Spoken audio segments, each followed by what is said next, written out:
Thank you so much for joining us. I know we have some people that are new to us after the lunch hour. And just to remind everybody that this is one of our regular leadership days.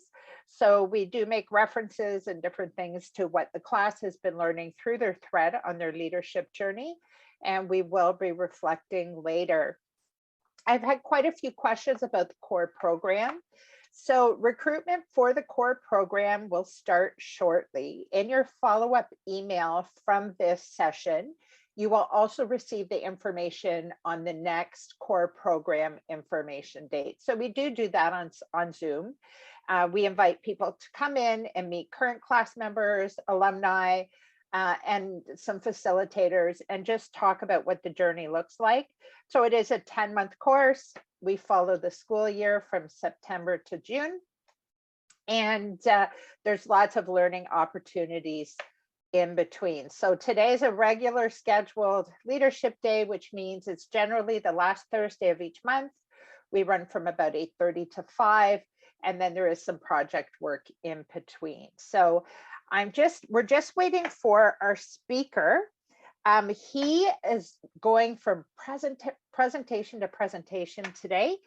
And Bethan, is there any news? Hi, Diane. He's on his way. Just give him a couple of seconds. Just a couple of seconds. Absolutely fantastic. That's great. Hey, hi, Ayo. Thank you so much. Hi, everyone. Hello. We'll let you catch your breath. I know, session to session. You're a busy man today, always. Are you ready for me to introduce you? Let's rock and roll. Rock and roll. It is my pleasure. So I'd love to introduce you to Ayo Owodunni. Ayo is a trained management consultant and facilitator, bringing over 10 years of experience in coaching, training, and strategic direction to the table. A certified diversity and inclusion trainer and life coach with an MBA in entrepreneurship, Ayo is a passionate trainer who loves to mix wit, knowledge, and a dose of humor to share great lessons that could lead to growth and transformation. Ayo co-founded the Coalition of African Associations, an association that brought together 15 African associations in the region of Waterloo. Their goal is to help maximize the potential of each of these associations with working with their leadership. Ayo is certified in adult education from George Brown College, Toronto, with expertise in facilitation, instructional design, and curriculum development. He's a member of the Institute for Performing and Learning, I4PL, and the Canadian Association of Management Consultants.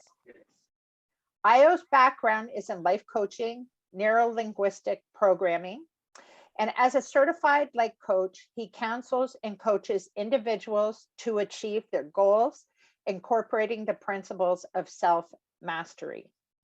Ayo also hosts a podcast, which I have to say I listen to all the time, called The Immigrant View with Ayo.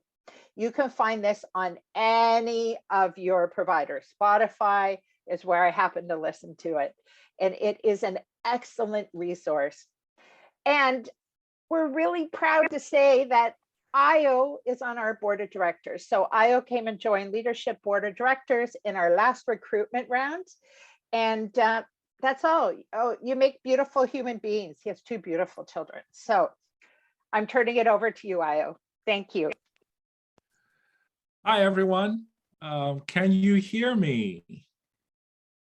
Okay, so today has been rather interesting. I have a brand new laptop, by the way, and of all days, the day I'm making presentations, it's freezing, it's going all over the place. It is not working right now.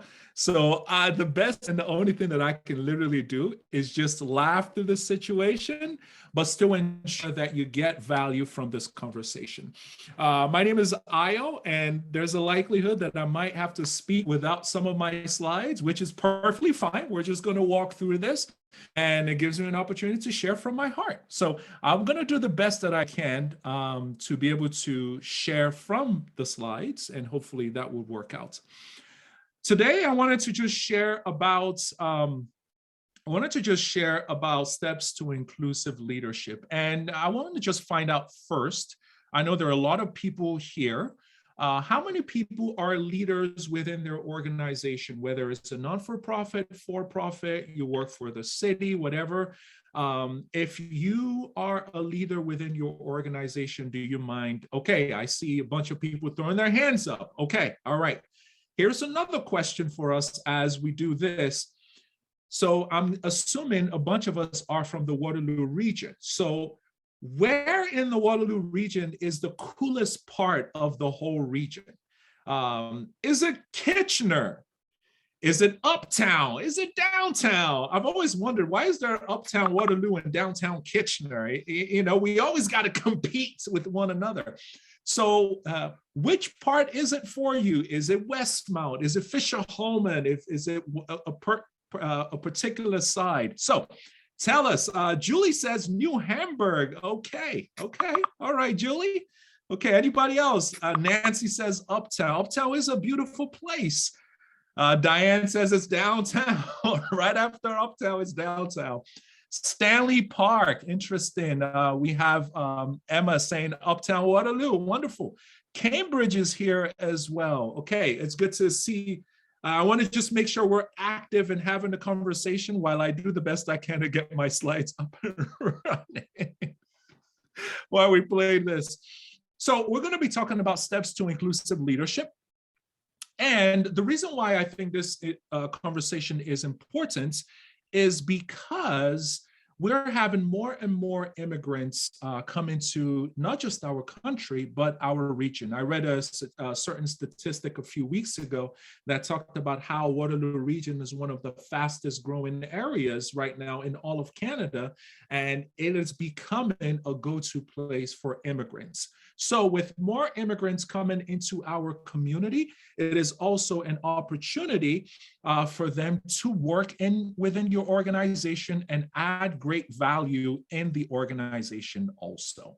All right, so my job today is to help create awareness, is to prepare you, is to get you ready. And if you are currently working with immigrants in your organization, that is great. Is to better equip you to be able to handle great conversations, tough conversations, and anything else that is within that spectrum. So first of all, can you see my screen? Can I get a thumbs up? You can see my screen. Yes, it's working. I'm not going to touch anything else. I'm just going to just let it sit. Thank you, computer, for finally working. So who am I? Born and raised in Lagos, Nigeria. I moved to Canada in 2016. I'm the Senior Manager, Diversity, Equity, and Inclusion for an organization called the Black Professionals in Tech Network. I'm also a real estate investor on the side. I like to purchase properties as well. I've been fired twice since I have been in Canada. So only been around for 6 years and I've lost 2 jobs already. And I'm going to be sharing some of my experience with you through that. And I'm also currently a board member at several organizations. Adventure for Change is one of the organizations, Leadership Waterloo Region, which we're currently which has put this amazing program together. Expedia.co, which is a startup that does a lot of exchange back and forth in different countries. And then also immigrantnetworks.com, which is a platform that helps that helps to spur immigrants to connect with one another, to learn from one another, and to build a new social and professional network here in Canada. One thing that I'll say that I'm also very proud of and I'm really excited about is this new book that I co-authored with Corey Atkinson that will be coming out sometime in March. It should be on Amazon then. So I'm really excited about that as well. It's called Values, Culture, Period. And it's just based on 2 years of research that Corey and I put together in reference to improving the culture within your organization. And as Diane mentioned earlier, I also have a podcast called The Immigrant View, helping immigrants maximize their potential here in Canada. Each week, I try to bring in a new immigrants, learn from their experience, continue to gain awareness from my end. And I would say most importantly, it's an opportunity for them to share their story and add value to the listeners that are listening. The podcast for this week is a lady who moved here from Egypt, and she's sharing her experience of the integration process into Canada. Her husband lost a job, and what she said was, in Egypt, you don't lose your job. You know, you tend to hold a job for a very, very long time. You can be in an organization for 20, 30 years. You don't just lose your job. So imagine moving to Canada, within your first 2-3 years, you lose a job. That sends a shock through your system. And then also not being able to find a job for quite a while after losing that job can also be a painful process. So she was just sharing, you know, being a wife in that process and trying to support her husband as he was just going through this mental pain through that process. So that is the Immigrant View podcast. So let's talk about why this is important and why we are here. And I would appreciate it as well if you can, if you have questions, comments, thoughts as we go through, please, you can use the chat. That's a great place for us to have our conversation. You can raise your hand. And as time goes on, I will be able to just, I'll try to call you so you can share your thoughts, ask your questions as we walk through. I want to share a story of Muchin and Ayo with you. Muchin is a friend of mine, and we were working on a consulting project together a few years ago. There was an organization that we were consulting for, and they were looking to, first assignment we were given was, hey, with 5G around the corner, we want to start preparing, getting ready for that. Can you help us put some research together and recommendations on things that we need to look out for? Number two, we want to ensure that as we, as technology is fast advancing, how do we reposition ourselves in this new world that we're not ready for, so that we can be ready for it, so we're not left out in the things that are happening right now in the technology world. That was the conversation and our project and what we were working on. But I noticed that as we were having several meetings, that Muchin was getting more and more quiet through our meetings. In fact, it got to a point where Muchin actually shut off his video in one of our Zoom meetings and did not speak at all. And that bothered me. So I decided at our next meeting, I'm going to shut my big mouth, because my mouth is always running more than it should. And I'm going to ask more questions and pull from Muchin and the others that are in our group. Of course, when we start to have a conversation at the next meeting, I started to ask several questions from Muchin. And then I realized that, number one, China had been using 5G technology for over 1.5 years at that point. So it would probably be almost 2.5 years at the, as we're speaking now. They've been doing it for quite a while. They were a lot more advanced and a lot more experienced in this area. And some of the products and strategies and things that the organization were looking for, a lot of those things Muchin had seen, had experienced in China already. Of course, at that point, I'm like, so why are we stressing ourselves trying to brainstorm? Muchin, tell us what you were doing back home. Tell us how things worked. What are the pros? What are the cons? And he started to share a lot with us. But what was the concern? For Muchin, English was not his first language. It was a second language. So a lot of the things that he wanted to say, he had to think it through. And then he had to try to translate it from his language into English and then try to communicate what he was saying with us. So at the end of the day, we learned so much from him. We gained so much from him. But the fear and the concern was, what if we didn't shut up and ask him those questions? What if we didn't pull from him? What if we didn't try to gain value from Muchin rather than always just speaking and speaking? And one of the things that I learned that day is fast speaking and English being my first language does not necessarily mean that I'm intelligent and super smart and I know it all. Other people that don't speak as fast as us, other people that don't have, the eloquence or the ability to communicate effectively might not have the same thing, but they're equally intelligent, they're wise, they have experience, and they can add so much value. So here's some questions that I'd like us to think about.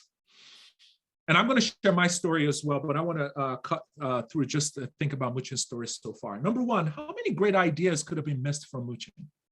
Number two, how many opportunities could that company have missed simply because Ayo was not willing to shut up and ask questions, sit back and learn from him? Number three, how many bad ideas could have been shelved because I was brainstorming and I had pages of ideas of, oh, this is what we can do. This is what the company can do. But as we learned later on, part of the cons really scratch out a lot of my dumb ideas at the end of the day. How frustrated was Muchin in that situation where he couldn't speak because we all jumped in before he could find the words to communicate his ideas and thoughts? And here's another question. How many more immigrants are at Muchin right now who are working with you, who are reporting to you, who are within your organization or workplace and are also struggling with such a thing? So let me tell you my story in addition to Muchin's story. When I first arrived in Canada, I had turned down a director position at an organization, and I started my own consulting firm. I had several clients. I was doing some consulting work in Nigeria and in Kenya before I came here.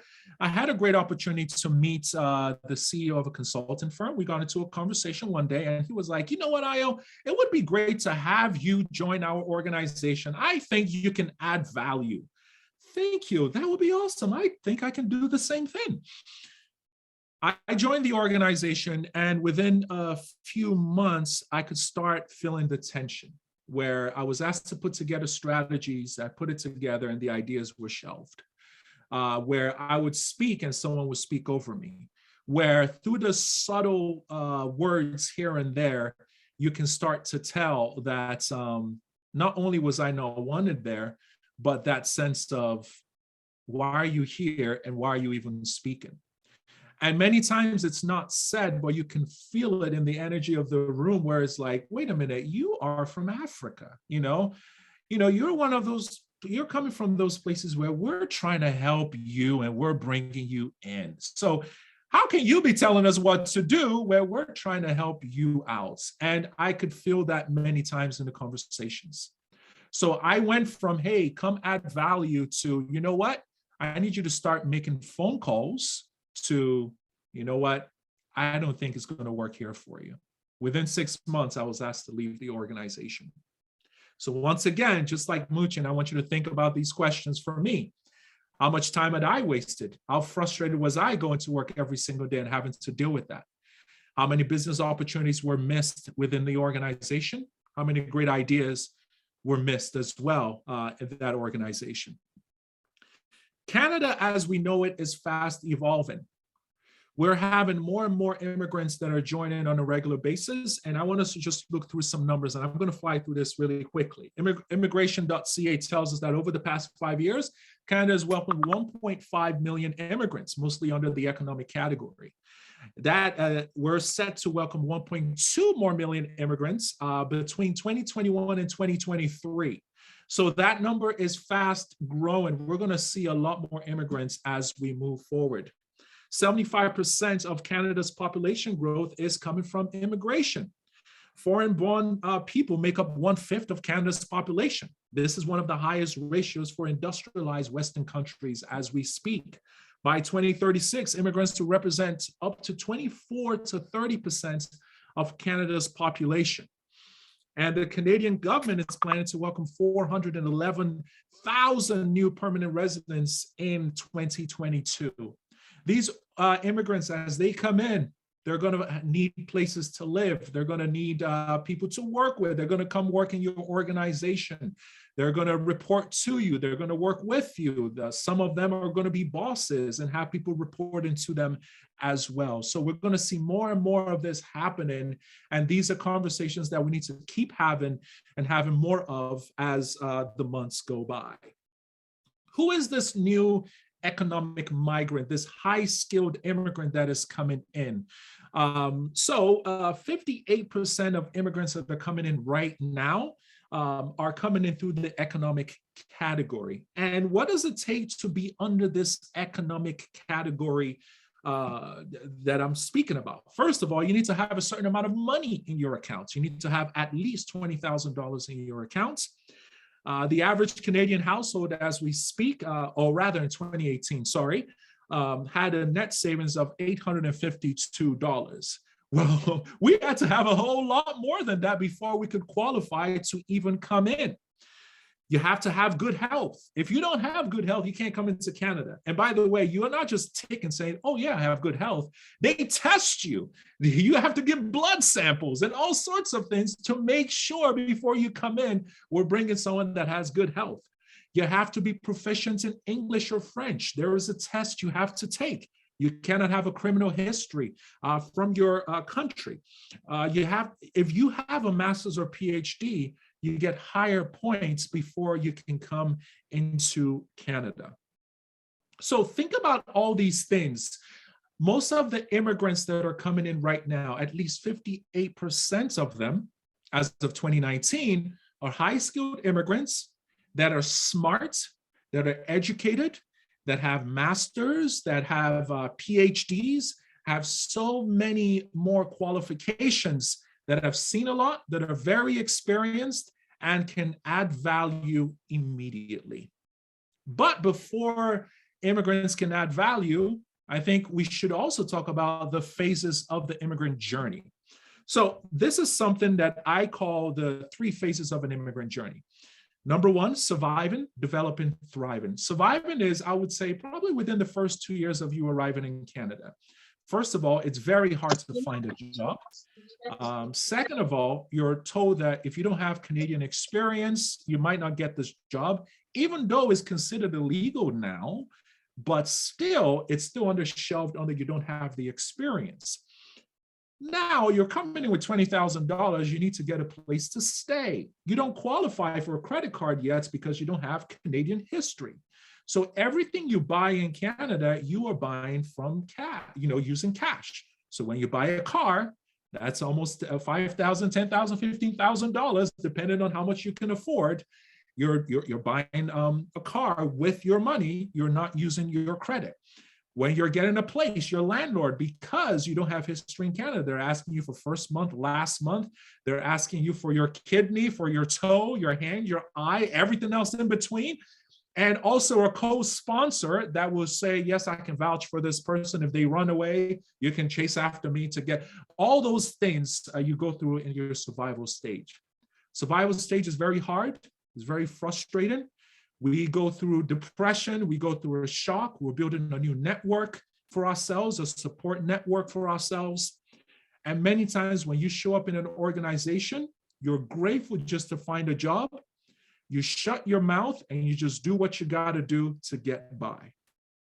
That's the survival stage. Developing, you're now learning about the Canadian culture, how things work. You're slowly assimilating and adapting. You're understanding the values within the Canadian context, what that looks like. You're probably going to school and getting some sort of Canadian diploma or a master's or something. You're finally trying to figure out how to get back into your field. You're no longer working, pushing shelves at Walmart, but you're now in a better position. You're not making a really great salary, but you're making something that can take care of the family. Now you're thinking about saving to buy a home. So all these things are happening in the developing phase. And then the thriving phase, you've returned back into your industry. You're probably at the same position you were in your country. You're a bit more bold to speak up at this point. You can push back. You can share your ideas without fear. Thriving is very different. Now, how long does it take immigrants to get to thriving? It varies depending on who you speak to. But generally, you're looking at between 3 years and 7 years from the different conversations I've had with people. The middle is about 5 years. So think about that. It usually takes people 5 years to go from, I'm just surviving, I need a place to stay, food to provide for my people. for my family, money to send back home to family, and all those other things, and thriving now, which is, I'm doing very well. I can start giving back and serving in my community. I can serve on boards and so many other things that are involved. So if you ever ask a question, why can't I get more people to serve on boards? Or why can't I get more people to do this after hours? Or why all these other questions? There's a likelihood those that you're working with, they're at different phases in their journey, and they're just trying to get through and get by. Whereas many of us are in our thriving phases, and we're now thinking, how do I create a sense of belonging? How do I serve? Self-actualization, as Maslow likes to call it. So some things for us to really think about.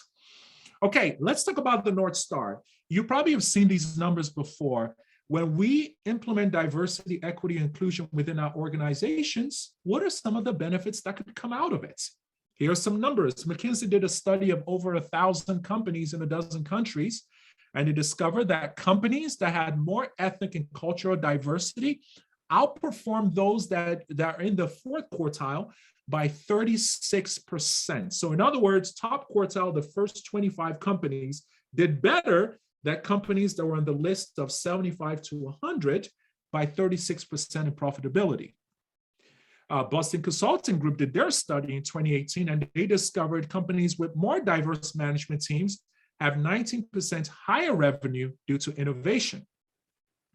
Hewitt, Marshall, and Sherman back in 2013 did their study, and they discovered 45 diverse companies are 45% more likely to report that they captured a larger portion of the markets, 70% more likely to have entered a new markets in the past year. I really love this quote from Josh Bersin. I believe it sums up all these numbers.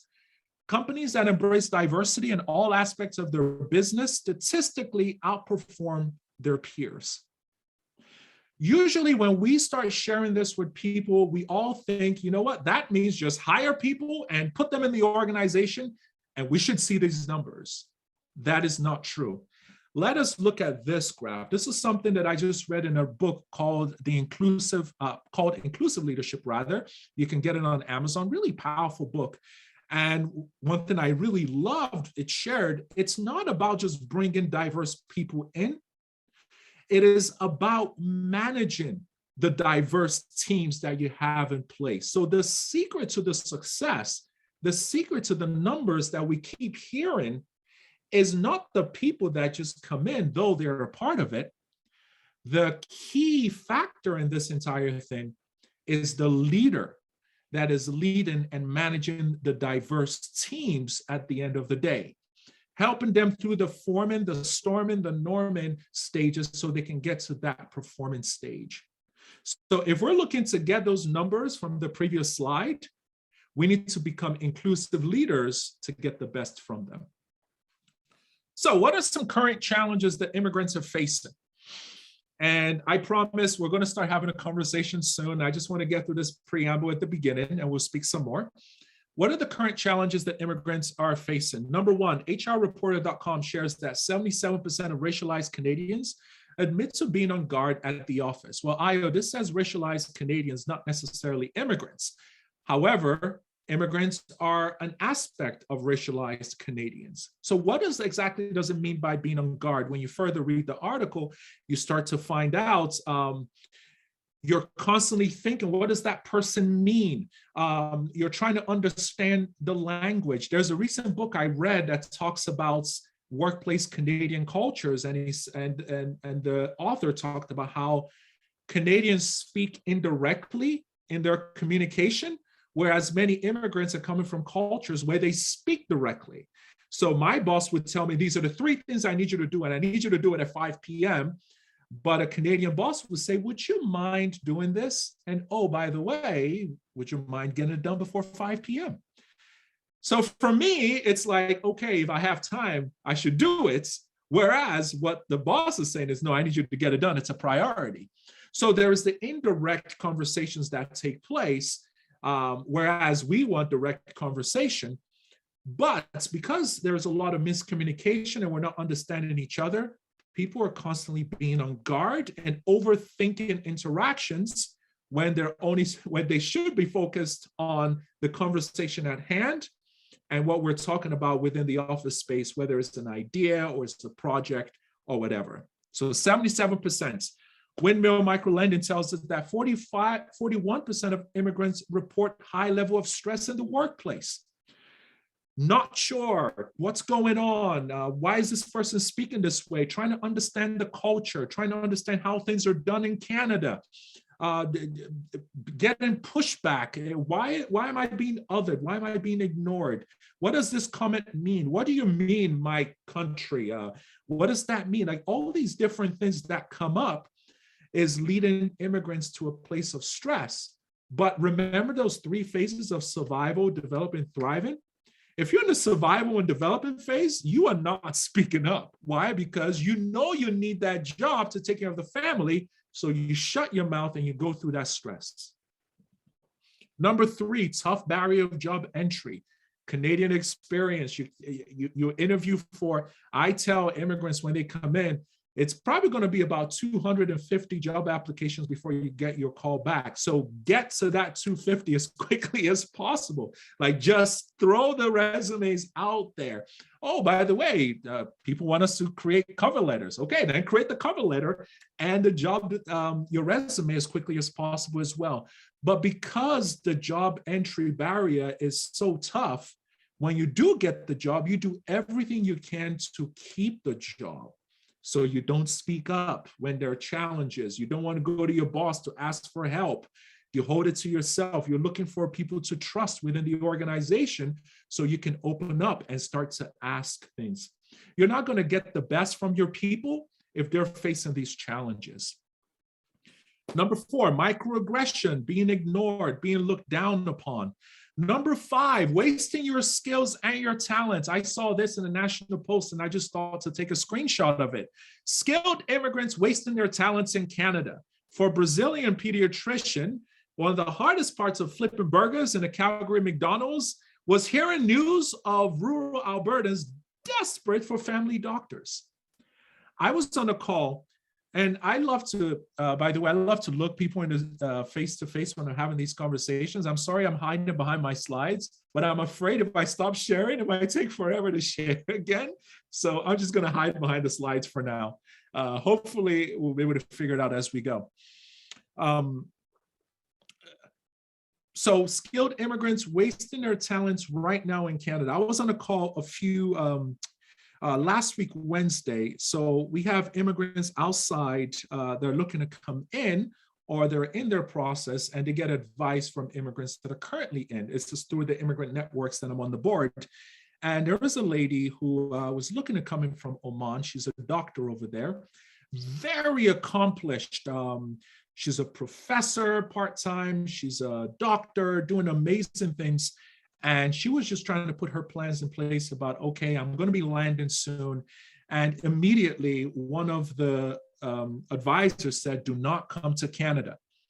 I was shocked by that statement. And I was like, wow. And he said, if you come to Canada, number 1, it's going to be extremely hard for you to become a doctor. Number 2, there's so many barriers. Number 3, do not believe what Canada is selling to you. You are going to have a hard time getting a job in your industry. You're going to struggle. You're going to go through depression. You're going to just be unhappy. And at the end of the day, you're going to find a way to go back to your country. So don't even bother coming here. And if you're coming here, you need to find another industry.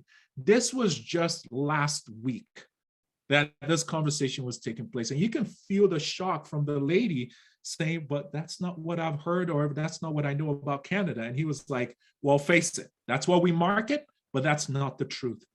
So this is a challenge that is still happening where people come in and they're challenged and they're going through so much. Number 6, being othered. What exactly do I mean by being othered?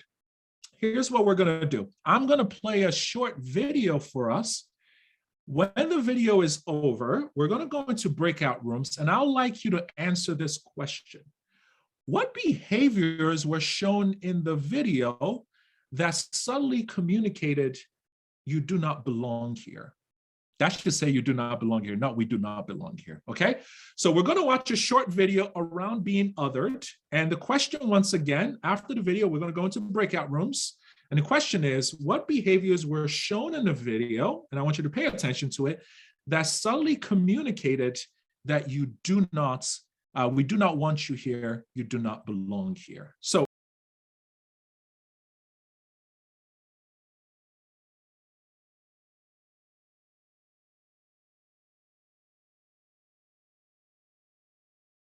breakout rooms now, and Bethan is also going to post the question in there. But what subtle behaviors and communications did you notice that just made Pearl feel like you don't belong here? What were the things said, not said, done, and not done?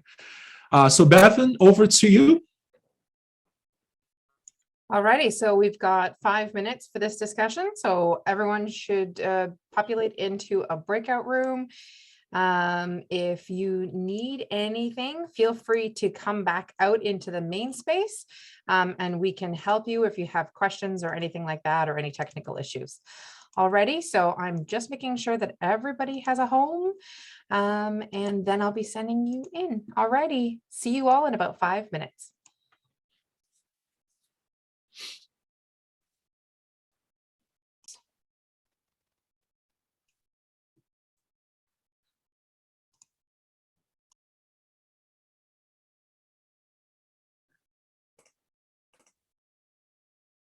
Being recorded.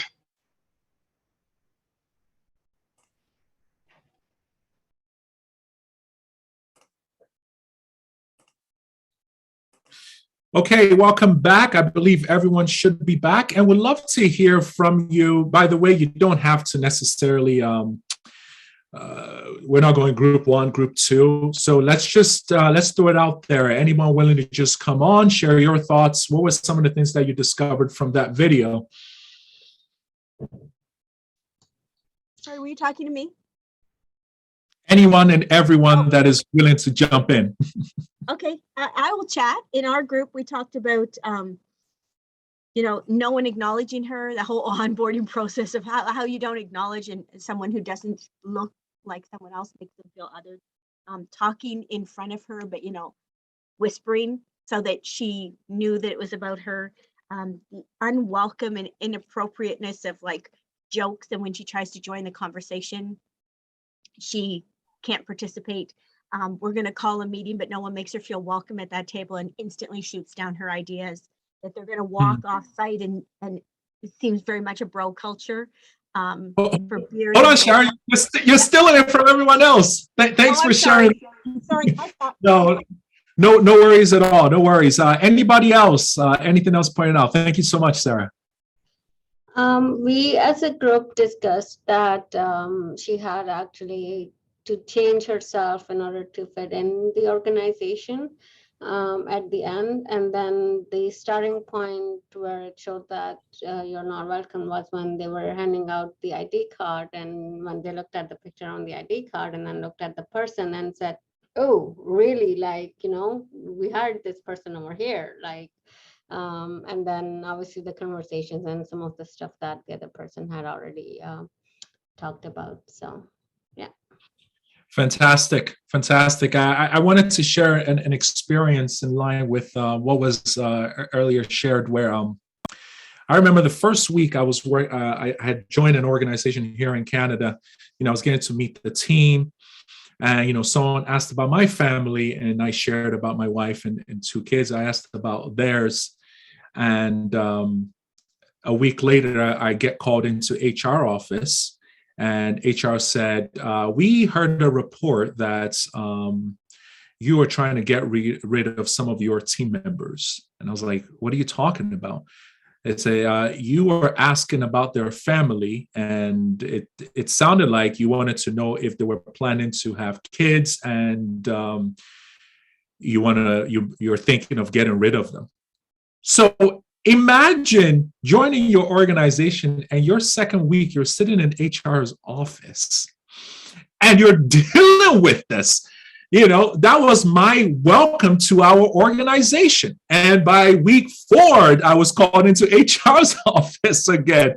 Someone said they heard you say something. And I was like, okay, can the person come talk to me and say, hey, I must have heard this, nothing. Oh, no, we can't tell you who it is, but they reported you.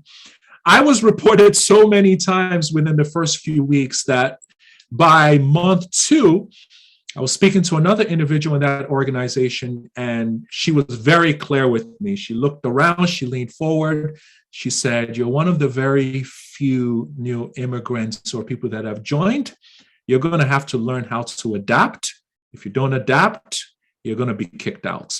And it's not going to be done. You're not going to be fired, but you're going to be frustrated out through a lot of things. She didn't even know about those things because I kept it secret. But she was already sharing those tips with me on this is how you're going to survive working in this organization. That happened to me here. So the Pearl video is not just some random thing. It is actually taking place. Anybody else? Any other thoughts from what was discussed in your group? I feel like when she turned around or he turned around and looked at the wall of leaders, they weren't represented at all. So it's you already, without saying anything, you've already said to them, you don't fit. Thank you so much for that. Your leaders in your organization are a representation of the values that you want, of what you celebrate, what you tolerate, what behaviors you want. So when people don't even see themselves at leadership positions, you've suddenly and automatically just told them that, it's going to be hard for you to be able to get to that position. Tristan posted something in the chat as well. I was reminded by the video of a powerful article talking about how racialized individuals are pushed to shed everything they value about themselves and makes them different. It's called Snow Brown and the 7 Detergents. Very interesting. I've never seen that. I'm going to definitely read that. Thank you for sharing that with us, Tristan. Anyone else? What else did you notice in the conversation? Jessica. I noticed that that they made kind of a big production about how they were all kind of like friends at work towards the end, and how that kind of can make somebody feel left out when they're new to a job. And then also nobody took the time to make space for that character. I think her name was Pearl. So nobody really took the time to make like that kind of that space and invite her into the fold. Thank you so much. Thank you for that. That person to pull you in just to say, hey, come join the conversation, or what are your thoughts? You don't realize how powerful that could be until you're the one being othered. Then you realize, oh my gosh, this is a different thing. So we have Rachel here and then Abiha. Rachel? One of the things when they're having the meeting and they put the visual on the screen of their numbers, I guess, saying it was a big fail, and the actual image was the pink silhouette of the yarn. So even their image is representing as a fail. I didn't see that, but I'm glad you pointed that out. That is good. That is wonderful. Thank you. Abia.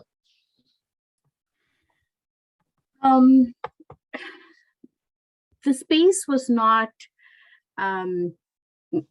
made ready for this new person to come and join. The chair was small, the desk was small. It wasn't designed for diversity, and also among themselves, all the men looked alike, same height, same color, so there was no diversity among themselves too. So thank you. That's what we see in our leadership too. Same skin tone, same eye color, same hair color. There's no variety among themselves in the organizations itself. That is very powerful. Thanks for sharing that. And this video, yes, what we saw, or what was presented to us is, white male in this video, but it also goes beyond that. Think of diversity. Diversity is not just about your skin color. How about diversity of thought, diversity of personalities?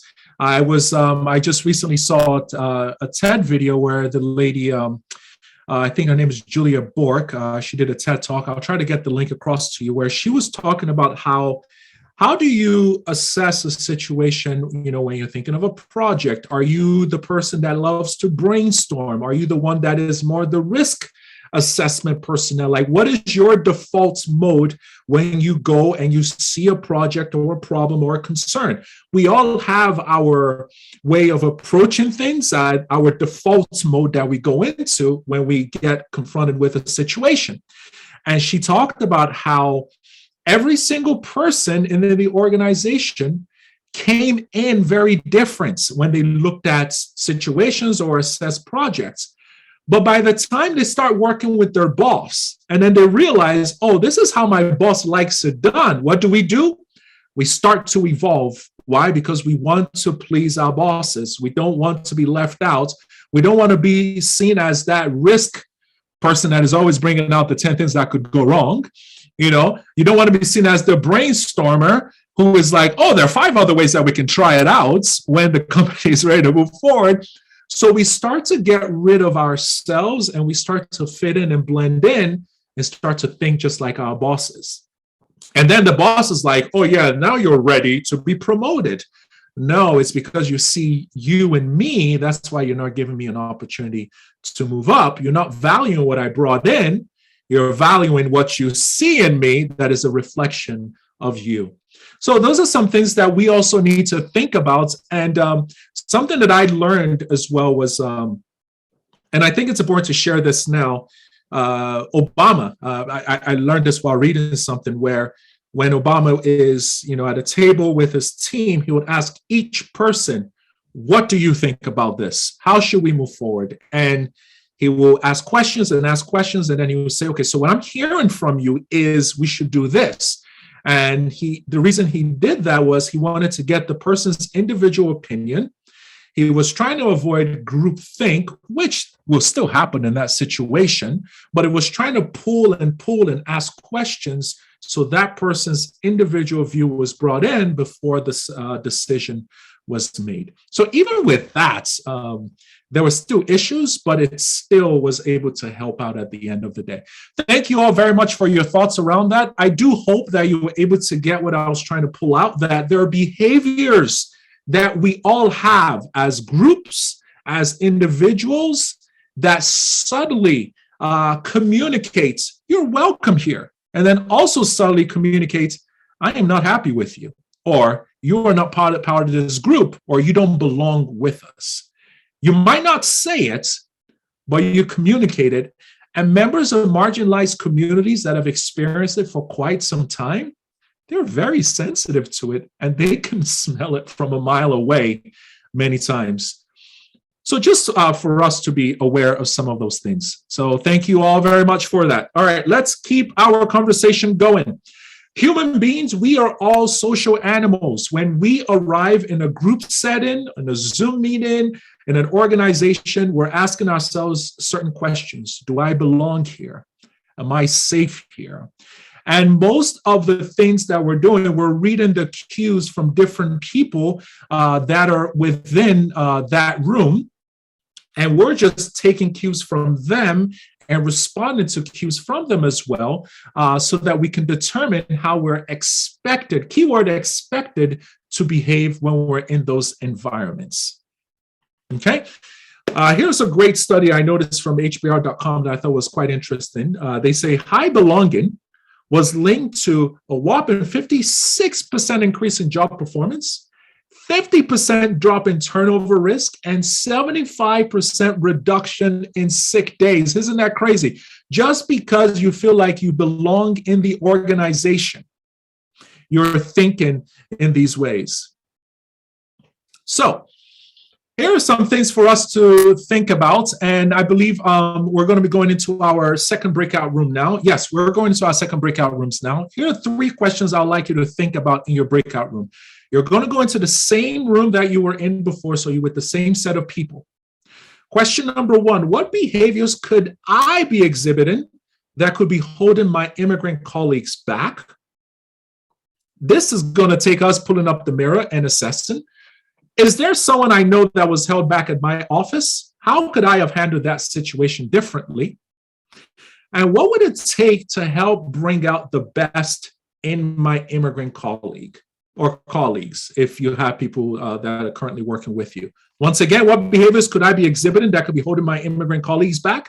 Is there something I know that that was held back? Is there someone I know rather that was held back in my office? And how could I have handled that situation differently? I heard a story 2 weeks ago, and I want to share that before you go into a breakout room, of a Japanese high-skilled immigrant that had a PhD, very, very smart, came to Canada and was reporting to a boss who was very dominant. From the Japanese individual's culture, it was almost a taboo to speak and push back on your boss. So if your boss says something, you do it based on the culture. So we had a situation as the months went by where this person was basically being bullied. The boss was always getting louder, getting frustrated, pushing back, pointing fingers at him. And this individual was getting more and more quiet and going into themselves and just being othered. There was microaggression taking place, and people around were quiet.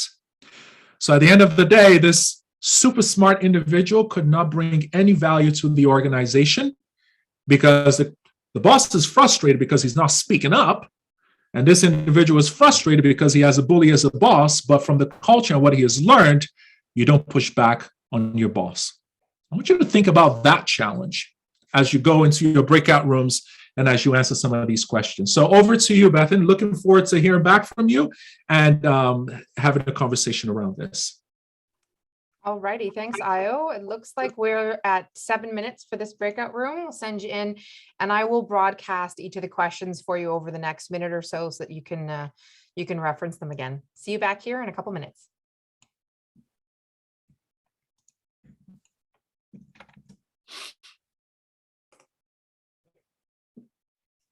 Okay.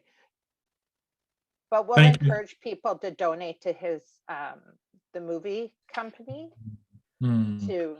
because he's making another movie called The Immigrant's Journey.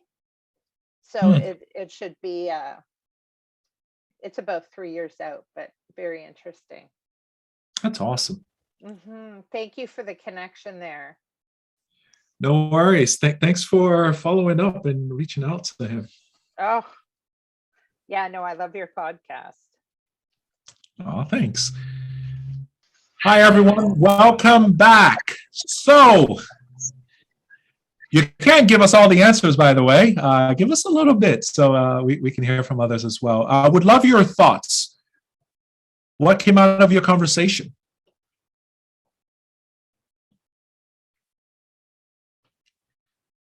Anyone willing to jump in first? I think I see Anne.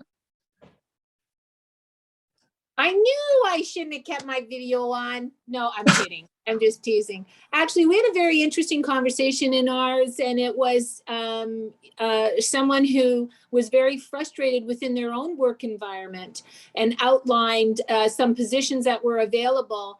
Had a friend who happened to be from Bangladesh that had all the qualifications plus took it right into the HR manager's office, and the person didn't even get an interview. So those are the things that still keep happening. And I come from the world of disabilities, and I get shocked over that. Yet I know even within my own organization, I'm sure that there's that underlying. And we also talked about some of the things that we can do. For example, we used the example of someone that came to work very recently, 2 months in Canada from Brazil, we know that she speaks Portuguese, Brazilian Portuguese, but it's still there. Do an orientation in their language to make it easier, because COVID has just added so many different layers of learnings, right? So those were kind of the key areas. Thank you so much for your thoughts. Anyone else from another group, please?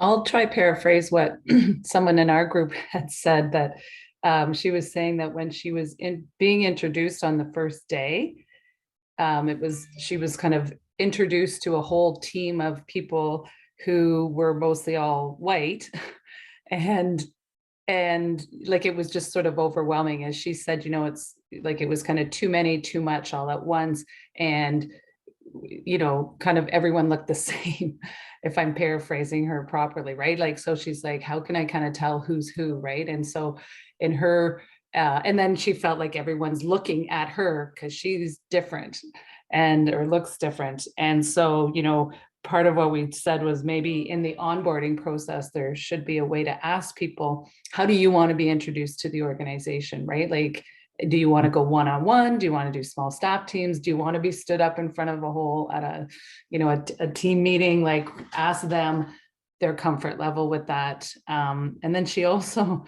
said that she's been in a field for 15 years, and she still feels like when she goes to conferences and things, she feels like she needs to always find a safe space in the room near the door in case she feels like she needs to leave.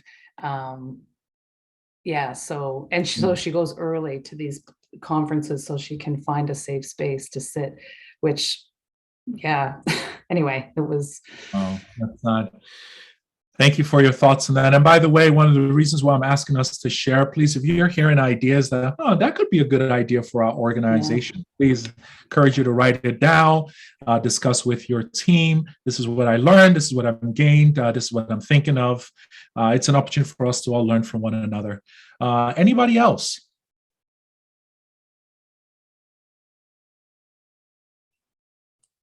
I had a really good experience when I joined my current workplace, where as a non-binary person, I had asked politely if there was a habit at staff meeting for people to share their pronouns in any way, so that I knew whether I'd be the only one and people would be looking at me funny, or how I could best do this. And it sparked a conversation in my team, and it sparked an item that I don't think had ever been on staff meeting before, of everybody actually just going around and introducing themselves. A number of new staff had joined, and this gave everyone a chance. And not only did it give me a chance to speak up as, at the time, the only person using non-binary pronouns, it also gave a number of people a chance to issue some pronunciation corrections with their names that people at the organization had been mispronouncing them for years because they weren't easily parsed as white names. And so I was happy that this moment where I had spoken up for myself let like 8 other people speak up for themselves too. Fantastic. Thank you so much for sharing that. Do appreciate it.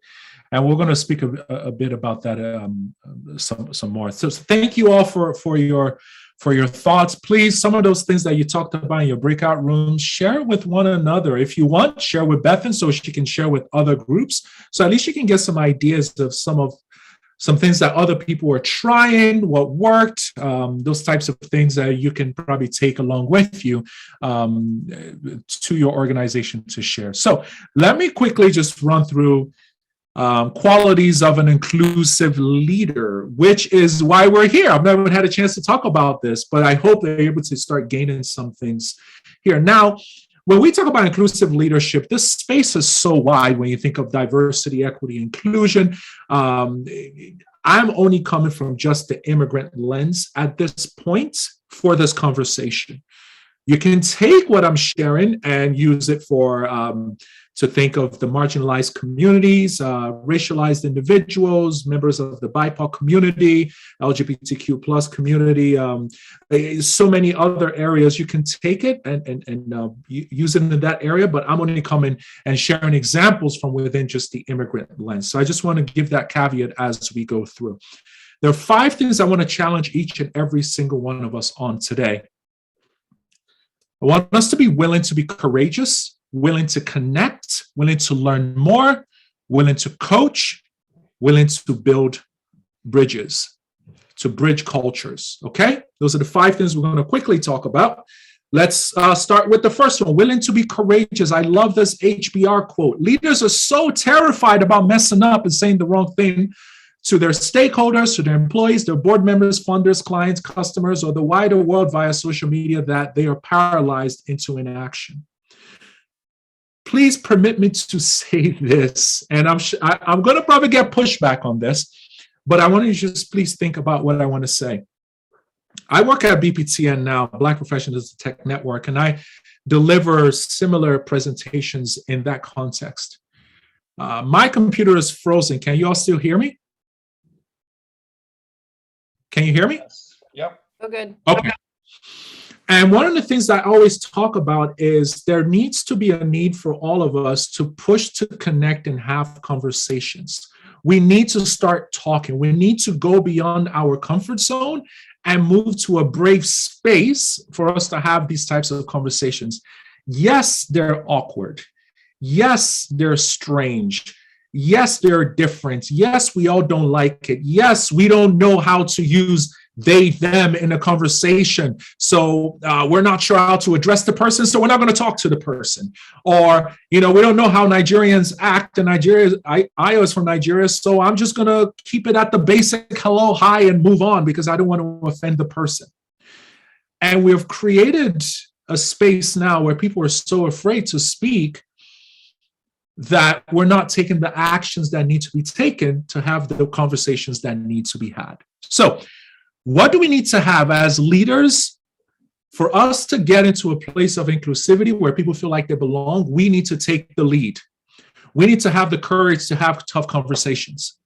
We need to have the courage to get to know the other person.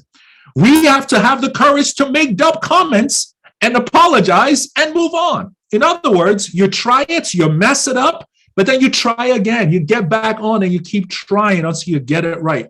We need to have the courage to be ourselves and also to allow the other person to be themselves. We need to be courageous enough to take a chance. We need to be courageous enough to allow the other person to shine, give them an opportunity to showcase their talents and the value that they bring. And I'm pointing this out again. We need to have the courage to apologize when we've messed up.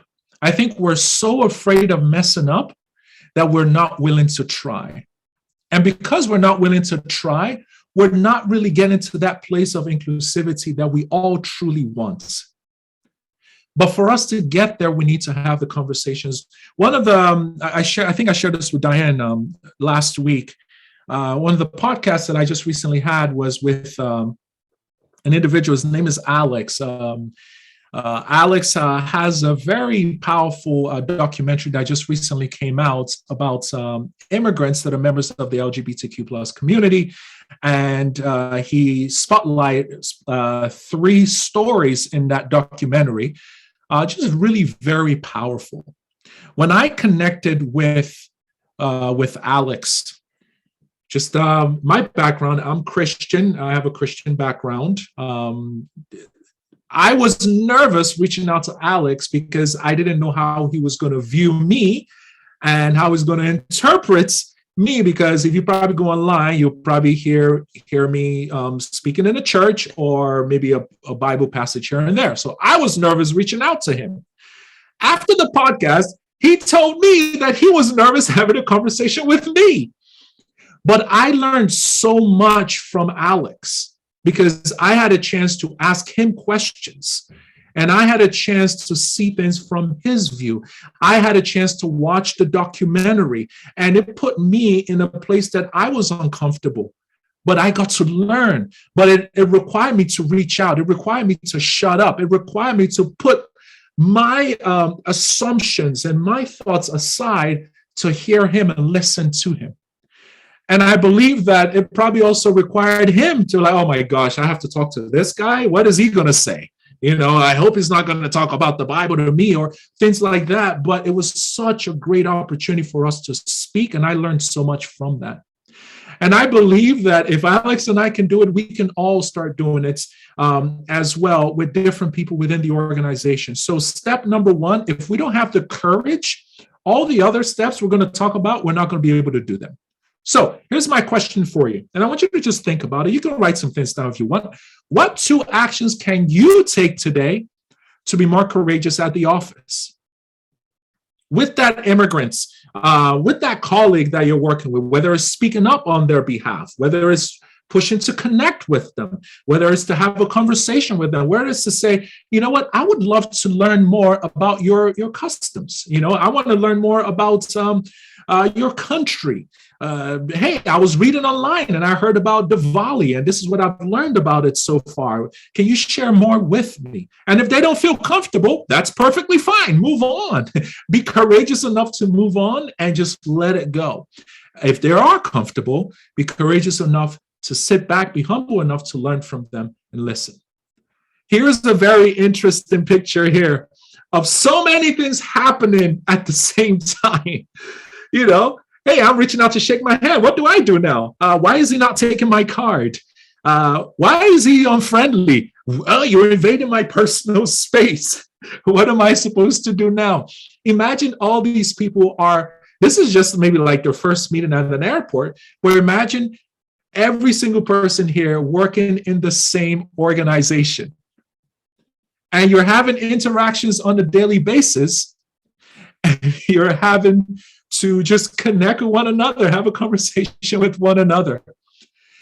We need to be willing to be courageous, to learn about the other person, to learn why they're doing this, to learn why this person is leaning forward, and also to share, oh, you know, we have a personal space then here as well, so you can learn from one another. So open communication is so crucial. Let's move on to number 2, willing to connect. The more adept leaders are at becoming connected, the more influence that they have. I love this story. I was reading a book and I thought it was, an article. I thought it was so powerful. I wanted to put it in here. When Sid Marshall became the CEO of the NBA basketball team, Dallas Mavericks, she made it a commitment to meet every member of the organization in the first 90 days. The first question she asked them, tell me your story, your life story. The message Marshall wanted to send was that the whole person mattered. Bring your history, bring your values, bring your personality into work with you. If you don't connect with those people, you are not giving them an opportunity to be able to do that. So connection is so crucial. And my question is, what can you do today to connect with that individual, to push yourself to connect with them? When Bank of America aligned team members' schedules so that they could have joint coffee breaks, productivity improved by 20%. Turnover decreased by 28%. How interesting is that? Just from people connecting and meeting one another, all these things started to happen. So we don't have time to go over this video, but I will provide this link to Bethan to share with you later on. It's a salesperson that was just talking about how a story about how connection really helped in a particular situation. Connection has been part of sales training from a long time ago. That is something that salespeople are taught on a regular basis. You want to sell to that person, you need to connect with them. Connection will help you build trust, will help to build empathy, and will lead you at the end of the day to that conversation that you're looking to have. So here's what I would like us to do. We're going to be sharing about Greg Popovich. He is the coach of the San Antonio Spurs, one of the most successful coaches of our era. San Antonio Spurs and one of the most successful franchises of our era. He's been named one of the 15 greatest coaches in NBA league history, second most winningest coach, winningest, I hope I'm saying that properly, coach in NBA history. It doesn't roll off the tongue. 3-time NBA coach of the year. I am going to give you time. We're going to go into breakout rooms and we're going to read this story. So you don't have to read it now about him. And the question I'd like you to go through is, what can we learn from his coaching style? And then also, because he's a powerful connector, and that's part of the secret to his success. And then, is it possible to balance high standards with caring with people? I had a hard time figuring out how to ask this question, so try to figure out what I'm trying to say. I could have figured out how to communicate it. But basically, can you balance high standards with caring and connecting with people? How can you do it? All right, so let me give you 1 minute to quickly read what is on the screen. And then Bethan is going to send you into breakout rooms. She's also put the documents, the story in a Word document, a PDF rather, in the chat. If you can quickly download it if you want, and then you can go into your breakout rooms and try to answer those questions. All right, and then we can start wrapping up our conversation. So I'll give you about, Bethan, we can give everyone about 40 more seconds, and then we'll send them out into breakout rooms.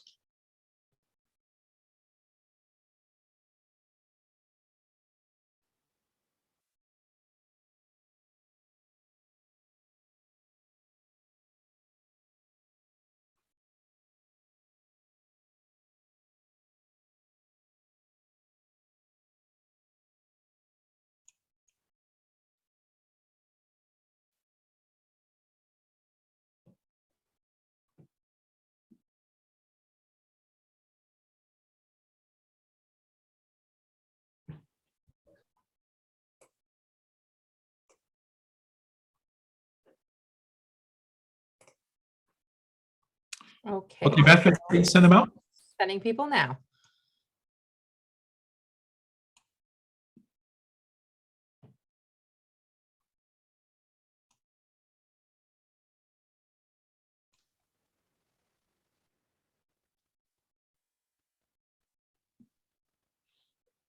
They have about 24 seconds before they start to return.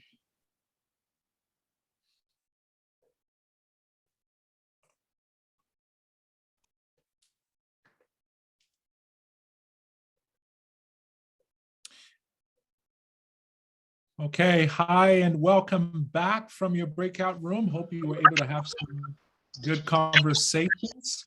Would love to start getting some of your thoughts as we start wrapping up.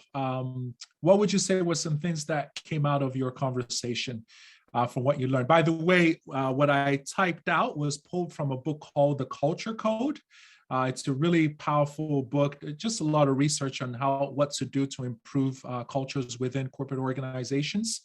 And they just learned from like all sorts of different organizations. So we'd love your thoughts.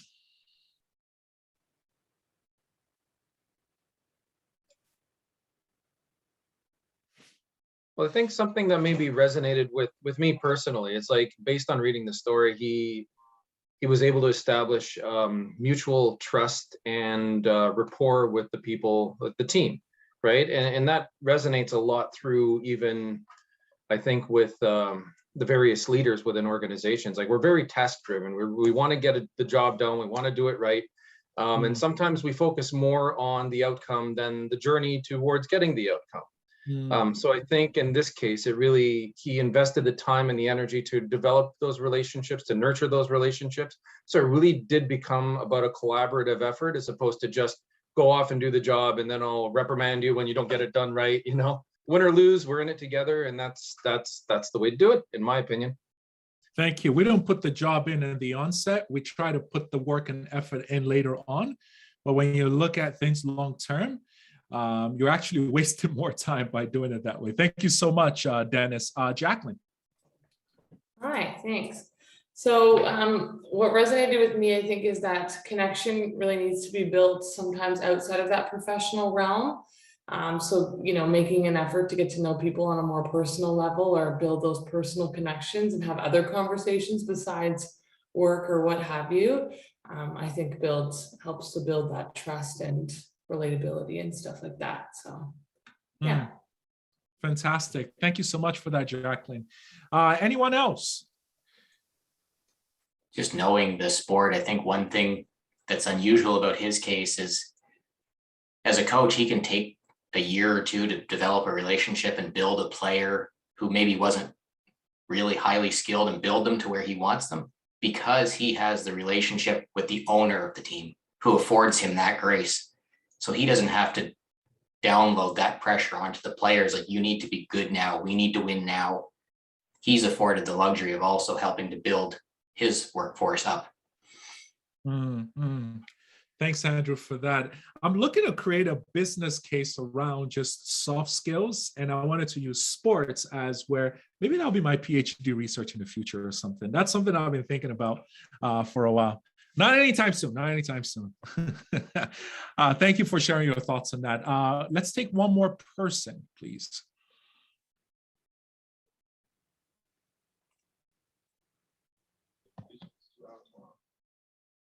I can jump in if you want. Sure, please go ahead. Yeah, I like how he started right from the beginning, if I call it that, right from the recruiting process, and took the time not only to show that he cares about the individual, but he cares about the people they care about. So he wanted to get to know the family. So, you know, a whole other level to that piece to really connect and develop that bond. Thank you. I wasn't sure who was speaking. Was that Sean? Yes. Okay, thank you very much. I do appreciate that. I think in line what you're saying, Joe says here, love how he used the loss of as an opportunity to build trust and a positive relationship with his team. By the way, that loss was the NBA Finals. And guess who won it the very next year? They did. So they were able to bounce back and win it the very next year. And not only did they win, they played the same team, but they crushed that team the second time around. So it's amazing how they lost one time, and his approach to it was very, very different. Let me share this and then I'll go on. When they lost in the NBA Finals, the team was crushed and players were down. In the book, in the Culture Code, you can read more about this. What he did was they made a reservation at the restaurant, and then he specifically ordered all his players' favorite wines and had them order like their favorite meals. So that means they had to know it. They had to memorize it. So by the time the team members were coming in, he arrived first with his assistant coaches, and he ensured he was at the door to shake their hands, give them a hug, and just love up on his team. And when he was asked why he did that, he said, they're humans just like anybody else. They'd gone through a painful experience. He wanted to thank them for the hard work that they've put in. He didn't put them down. He was able to build them up. And by the time they came back the next year, that team was ready.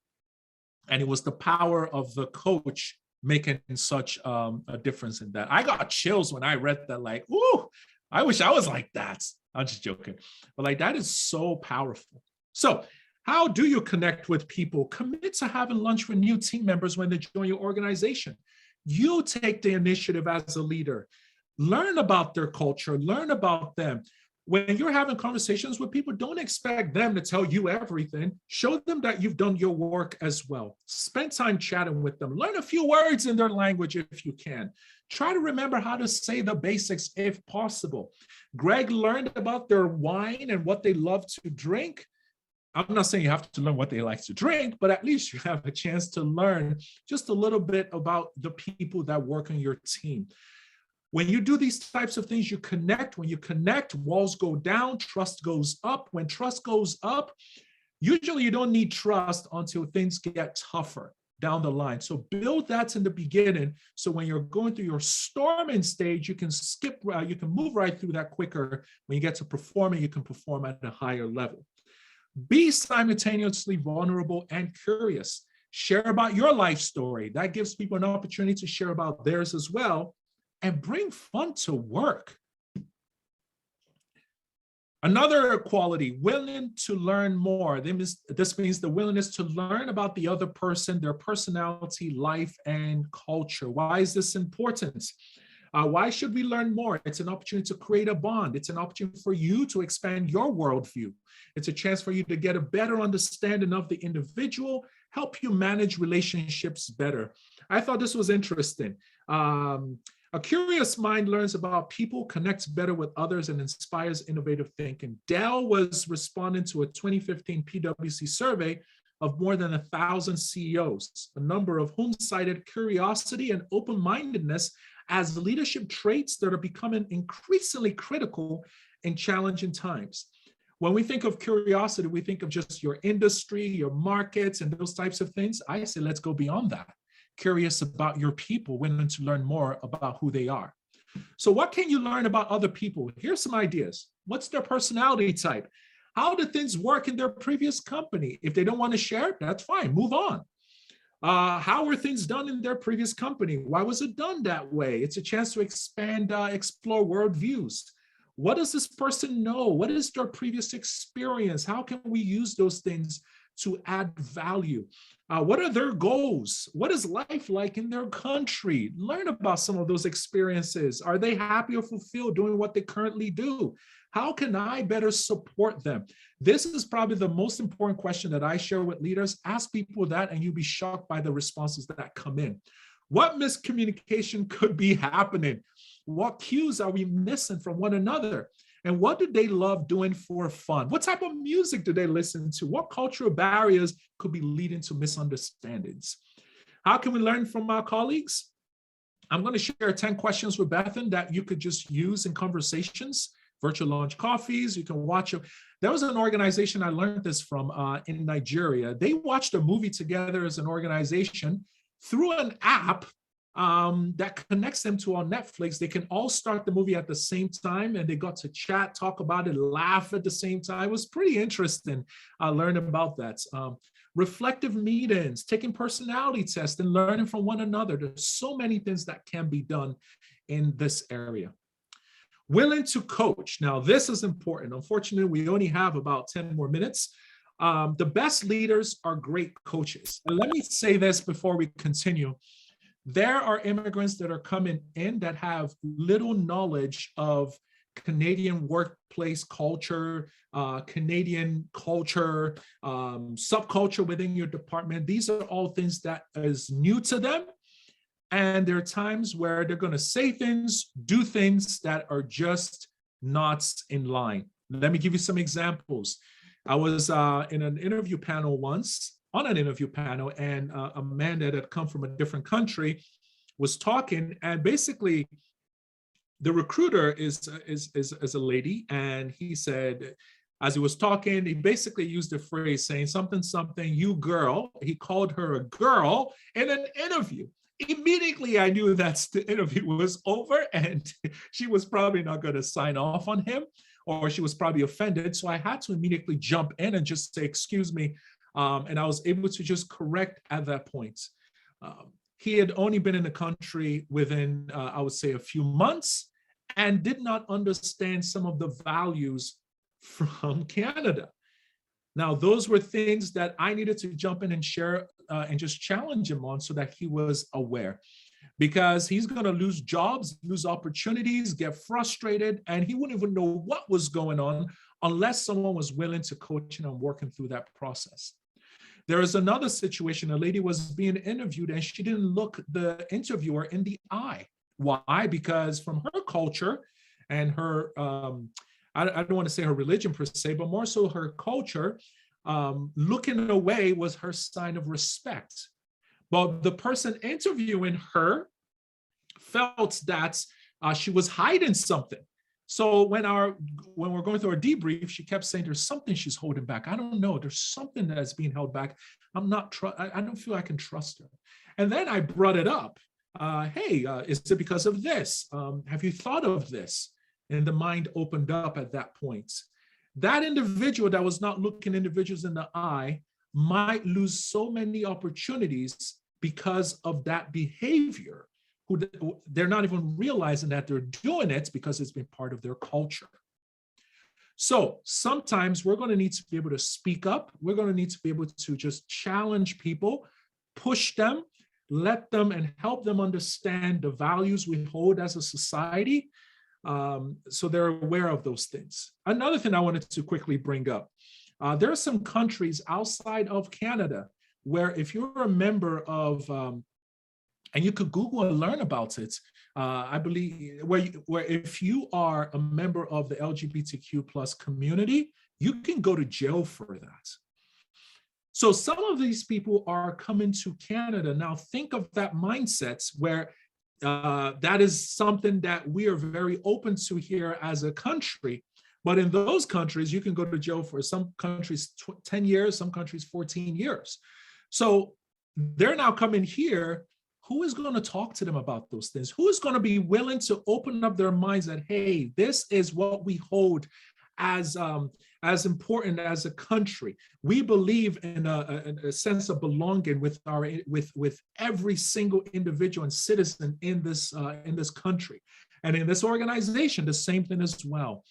If they're not aware of that, they're going to just keep hitting roadblocks, and they're not even going to be aware of some of those roadblocks that they're hitting. That's why I said courage was one of the first steps. So the willingness to bring out the best in other individuals through the means of coaching. You cannot coach without trust and genuine interest. So to have those conversations, you need to do the work ahead of building trust and connecting with these people. So even though these conversations are uncomfortable, there is a greater likelihood they're going to listen to you because you've done the hard work from the onset.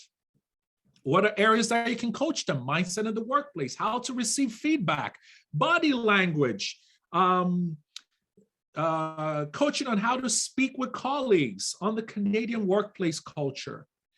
How can you coach without offending? I'm sorry, I'm rushing through it now because of time. There are two types of coaching: on the spot, in the moment type coaching, when you let them know about it, just like the interview story I told you about. That happens a lot. And then there's the longer term coaching. So there's two types, and each one has a different way that you can approach this. So you need to be friendly and be clear with people. All right. Focus on the behavior, not the individual. Focus on what was said, not the person saying it. If you remember, focus on the behavior, it will really help you through that conversation, not the individual. And learn to ask guiding questions so that they can figure it out themselves as well. We need to remember and the person's dignity and still help them have it intact after the conversation. And it will get awkward after that conversation. We just need to get over it. Why? You know what you're trying to achieve: inclusivity. You know you want that person to be able to add value. You know what you're looking for and aiming for at the end of that conversation. So you see a longer term view. That individual might just feel that awkwardness for now. You see 6 months down the line, 1 year down the line as a leader. So that's what we're aiming towards. We need to grow over the awkwardness and have those crucial conversations. Your immigrant colleague needs your coaching to better understand the Canadian workplace culture. There's no place they can go to learn that. We're going to have to be able to help them through that. Here is a book that I randomly discovered online one day. And when I read the book, I started to laugh because it helped me understand where I've messed up as an immigrant in Canada. It's a great book. By the way, I wasn't paid to endorse this. I'm not getting any money from it. I wasn't asked by the author to do this. But I strongly believe that every immigrant should read this book. And I encourage you, if you know anyone who is joining your organization as an immigrant, they should learn. They should go read this book. There's so much value that they can gain from this. Okay, let's quickly round up. Willingness to bridge cultures, willingness to relate and work effectively with culturally diverse people. As a nation, are we going to be a melting pot or a salad bowl? Melting pot basically means take your unique self away and just blend in with us. Salad bowl is more like, hey, who are you? Let's learn about your unique self so you can bring your authentic self to the table. We can learn from you. You can add value the way you are with the way I am, and together we can make magic happen. How can you bridge cultures? You got to be motivated. You have to show interest, take your initiative, do your homework, do your research. You have to be consistent. Don't just take the initiative and then go away. Keep building from there. And I know I've said this so many times through the presentation. If you mess up or you feel like you've offended or someone said that you've offended them, apologize, learn from it, and move on. Number 3, we need to manage our biases and stereotypes. We all have biases. We have a bias of what we think of Chinese people, of what we think of 6'4" Black people like myself. Everybody thinks I know how to play basketball. I can't play a lick of basketball. So we need to be able to manage our biases, identify what our stereotypes are, and go beyond those things. And you cannot go beyond your stereotype until you start talking to people and learning from them. And then we adapt and they adapt as well. And it's a beautiful process. We don't have time for a breakout room, But I want to end with this quote from my boss. Remember the first company I talked about that I was fired from here in Canada? She sent me this message a few months ago on LinkedIn. I'm questioning how I managed the internal relationship with you. I see how limited and frustrated it must be for people who didn't grow up within it. She was talking about the Canadian culture. I am learning now how difficult your time with us must have been. It's been eye-opening to be sure. I am growing through your podcast. Thank you. And I just wanted to end with that. It was very touching for me to get that message from her. Some of the strategies and ideas from 5 years ago, she was now like, okay, can you share those things again? Because we want to implement this and that. Can you consult for us and help us through this now? Whereas 5 years before that, it was just shelved, it was ignored. Some of those things were pushed aside. But it was really great to get this type of message to know that, okay, there was an opportunity for us to do some really great things. We missed it, but for that next immigrant that joins that organization, there is now awareness for them to be able to do better. With that said, I want to hand it over to Bethan again. Thank you so much for your time. I'm sorry we only have 5 minutes for Q&A, but we'd like to open it up for that at this point. Fantastic. Thank you so much, Ayo. Did you have anything to add there, Bethan? No, just my thanks and gratitude for everything that you've shared, and the resources alone, I think will change how we do work and how we think about different perspectives and what people bring to the table when they join in and partner with Leadership Waterloo Region. And I'm sure many of the folks that are on the call today feel the exact same way. So thank you.